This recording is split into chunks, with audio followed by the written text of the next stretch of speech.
des collectivités territoriales de l'aménagement du territoire qui est empêché. Je salue Madame la directrice de la construction.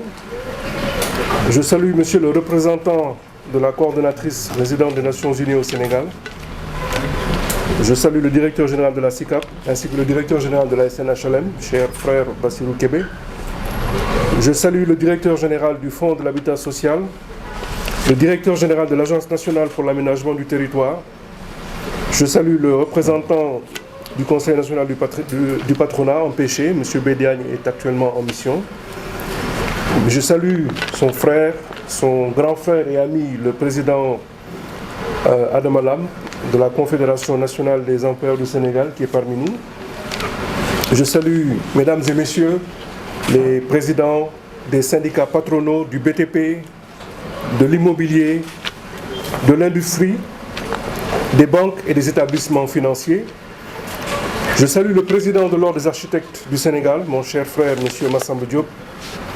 Je salue M. le coordinateur du collectif des journalistes économiques du Sénégal. Je salue les directeurs généraux de toutes les entreprises de BTP et de l'immobilier du Sénégal qui ont bien voulu nous faire l'honneur de prendre part à cette rencontre. Mesdames et messieurs, les différents directeurs généraux en vos rangs, grades et qualités, distingués invités. C'est avec un honneur profond que je prends la parole aujourd'hui pour évoquer un enjeu crucial pour le futur de notre pays. La place stratégique du secteur du BTP dans la dynamique territoriale et la politique nationale du logement au Sénégal. Comme vous le savez, notre pays a engagé une transformation majeure, Diana l'a dit tout à l'heure, une transformation majeure de son aménagement du territoire à travers la mise en œuvre des 8 pôles territoires. Une vision ambitieuse de développement équilibré, inclusif et durable. Cette transformation ne saurait être complète sans résoudre une question fondamentale, celle du logement. Aujourd'hui au Sénégal, plus de 500 000 logements doivent être construits pour répondre aux besoins urgents des populations sénégalaises, notamment les jeunes, les familles à revenus modestes et les habitants des zones rurales en pleine urbanisation. C'est donc à ce titre que les secteurs du BTP, de l'immobilier et de l'industrie sénégalaise deviennent un acteur clé, un moteur, que dis-je, un catalyseur. Le secteur du BTP ne se limite pas à ériger des bâtiments. Il crée des emplois, il forme des compétences, il stimule l'économie locale et renforce la cohésion sociale. Dans la vision des 8 pôles territoriaux, on dispose de potentialités propres, agricoles, industrielles, touristiques. Et pour les valoriser, il faut les connecter, il faut les équiper, il faut les habiter. Le BTP intervient dans toutes ses dimensions. Construction de routes, d'infrastructures publiques, d'habitation, de réseaux d'assainissement et d'électricité. Le programme des 500 000 logements, monsieur le représentant du ministre, n'est donc pas un chantier parmi d'autres. C'est le chantier national par excellence, le chantier. Celui qui peut et doit redessiner notre carte sociale et économique pour les générations futures. La politique des 8 pôles territoires vise à désengorger Dakar, à favoriser le développement des régions et à repenser le modèle de croissance du Sénégal. Mais ce développement ne sera accepté, intégré et pérenne que s'il est habité, littéralement. Il faut construire des logements décents, accessibles, durables, dans toutes les régions, de Touba à Tivaouane, de Matam à Kédougou, de Ziguinchor comme à Kaffrine. C'est pourquoi chaque pôle doit devenir un chantier vivant du BTP, animé par des acteurs locaux, des jeunes formés au métier du BTP, des entreprises enracinées dans leur territoire. Cette offensive pour le logement doit aussi être sociale et écologique. Construire, oui, mais mieux, avec des matériaux durables, une architecture adaptée aux climats locaux, une empreinte carbone réduite et une forte implication des communautés bénéficiaires. C'est ainsi que le BTP sénégalais peut devenir un fer de lance du développement durable, un secteur de transformation structurelle de notre économie. Monsieur le représentant du ministre de l'Urbanisme, il est temps de faire confiance au génie local.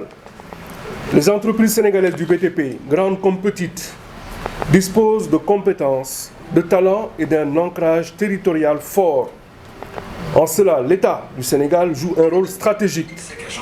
Faciliter l'accès aux fonciers, simplifier les procédures d'urbanisme, aider à la levée des financements et surtout assurer une répartition équitable des projets sur l'ensemble des pôles territoriaux. Nous devons encourager la préférence nationale tout en mettant en place des partenariats intelligents avec des investisseurs étrangers pour créer des usines avec des industriels sénégalais. N'est-ce pas, mon cher frère Alassane? Transférer les technologies, mutualiser les savoir-faire, garantir des standards de qualité élevés. Or, force est de constater en parcourant la note conceptuelle relative au programme national d'accès au logement et de rénovation urbaine, et notamment quand je parcours l'état des négociations entre le ministère de l'Urbanisme et les partenaires investisseurs, je relève ce qui suit. Je cite: le ministère a conclu avec des partenaires techniques sérieux et compétents au nombre de 9. Je pense qu'ils doivent certainement être là, je l'espère en tout cas, pour la construction d'au moins 200 000 logements d'habitation d'ici 2029. Il est à noter que ces investisseurs, les 9 dont je parle, ont fait l'objet d'une évaluation technique et financière par un personnel très qualifié. Ils ont tous, en ce qui les concerne, signé des engagements de non-utilisation de fonds ayant des origines délictueuses ou criminelles au sens de la réglementation relative à la lutte contre le blanchiment de capitaux et au financement du terrorisme. Ils participeront également à l'implantation de 4 unités industrielles sur le territoire national. Fin de citation. Plus loin, dans le même document, je parle toujours du document de stratégie du programme national d'accès au logement et de rénovation urbaine. Donc dans ce même document, il est fait état de voyages en Turquie et en Chine ayant permis de rencontrer des partenaires, des promoteurs et des industriels chinois et turcs. À cette occasion, des accords de coopération et des lettres d'intention ont été signés dans le domaine du logement. C'est donc le secteur privé étranger et non le secteur privé national qui est en pôle position pour la réalisation des 200 000 premiers logements. Il ne nous reste plus qu'à espérer que les entreprises sénégalaises seront, si ce n'est cordialement invitées, tout au moins convoquées pour lancer enfin le programme de construction par le secteur privé national, par vous, messieurs et mesdames, des 300 000 logements restants. Monsieur le représentant du ministre de l'Urbanisme, permettez-moi de partager mon scepticisme quant au degré de patriotisme dont ces entreprises étrangères pourraient faire preuve. Ces entreprises étrangères, quand je parle d'étrangères, je ne parle pas évidemment des entreprises installées au Sénégal de longue date ou même de date récente, qui sont nationales au sens où l'entend la loi.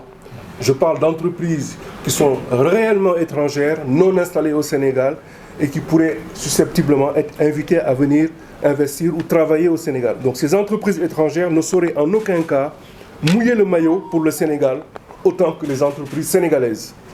Dans un passé récent, il y a 2 ou 3 ans, des entreprises étrangères de tout horizon se sont succédées, pour ne pas dire bousculées, dans la salle d'attente des ministres de l'urbanisme d'alors, promettant monts et merveilles et faisant rêver en couleur nos plus hautes autorités. Il demeure constant que ces grands investisseurs immobiliers étrangers réunis n'ont pas construit au Sénégal plus de logements que la seule SNHLM, que la seule CSE Immobilier, que la seule Sablux ou encore que la seule Cypress. Monsieur le représentant du ministère de l'Urbanisme, l'expression la plus accomplie du patriotisme économique, c'est ce patronat sénégalais debout et uni pour épauler l'État du Sénégal et lui offrir ses idées, ses initiatives et ses moyens. Il nous faut faire de la question du logement un levier de prospérité partagé, à la fois par les citoyens mais aussi par les entreprises. Malgré l'absence de Monsieur le ministre, nous espérons que ce 22 avril sera l'amorce de retrouvailles solides entre l'État du Sénégal et une belle frange de son secteur privé national. Il ne faudrait pas que ce programme des 500 000 logements soit surtout une belle opportunité pour les entreprises étrangères des beaux et riches pays que vous avez visités de relancer aux frais du contribuable sénégalais leur industrie et la construction, de doper leurs entreprises de BTP et enfin de faire la joie et le bonheur de leurs banques et de leurs promoteurs immobiliers. Dans ces pays, monsieur le représentant du ministre de l'Urbanisme, il ne viendrait pas une seule seconde à l'esprit des hauts fonctionnaires et des hommes politiques l'idée de confier le plus petit chantier de construction à une entreprise sénégalaise. Chers entrepreneurs, le secteur du BTP est conscient des nombreux défis qui l'interpellent. Il est conscient de la fragilité à laquelle certains choix éminemment politiques et malheureusement trop peu économiques l'ont conduit. C'est la raison